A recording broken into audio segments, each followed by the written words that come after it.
I believed him when he said this, and I will not pretend to understand Veljko Paunovic and his staff's direction and instruction on a daily basis.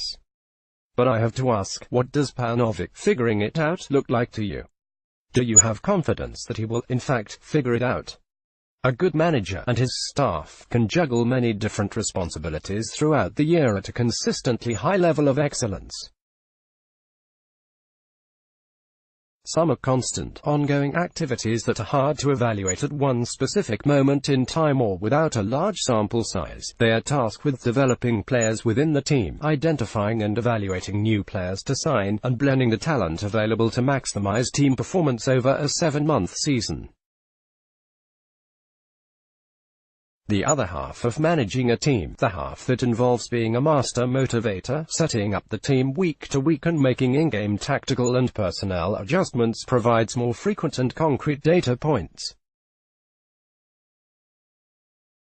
I want to pressure test fans' confidence in Veljko Paunovic's ability to figure it out with this existing squad, or essentially solve for this second piece of management over the remaining 3 quarters of the year. So far, 2 glaring pieces of evidence lead me to believe Paunovic and staff don't know how to solve for how this team should play, and we saw a lot of this over the last week. Let's start with the team setup and tactical approach. Are you able to discern any significant style of play, or plan, from game to game that makes this team tick offensively other than dumping it long and hoping for some individual brilliance? As I wrote 2 weeks ago, there is no reason to believe that Nelson Rodriguez and Paunovic have a plan that builds throughout the tenure. But what about game to game? I'm taking the Colorado game with a grain of salt, as that team is going to give up 1,000 goals this year, but I just haven't been impressed with the Fire going forward.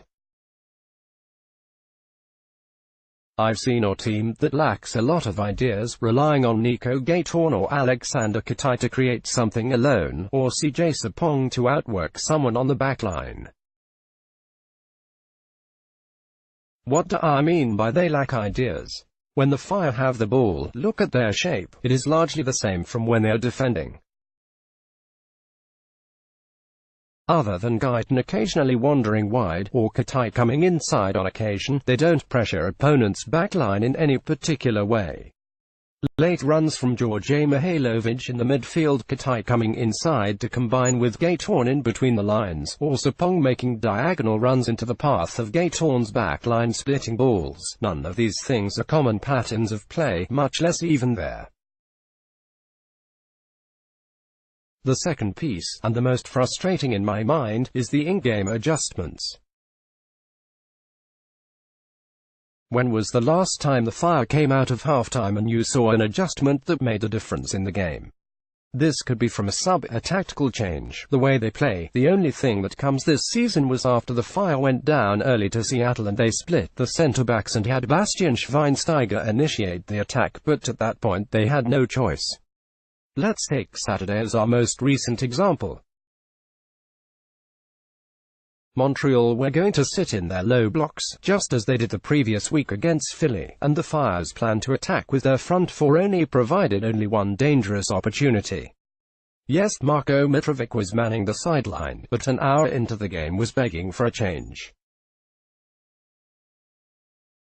The Fire needed an injection of an impact sub or tactical change to get more numbers in dangerous areas. The change of Przemysław Frankowski was too little, too late, and the Fire come home with a second straight match in which they were shut out. The plan in place never felt like it was going to provide the breakthrough. Proactive in-game adjustments, which to me are the sign of an elite coaching staff, were not evident. The attacking talent is as good as anyone in the Eastern Conference on paper, and they just got shut out over 180 minutes with only a few decent looks on goal. We can chalk it up to a bad week. Road games with quick turnarounds are hard. The pitch wasn't great in Montreal, sure. I don't think all is lost. I think this team can start to click on the offensive end, but I'm not exactly encouraged so far. Let's block ads. Why?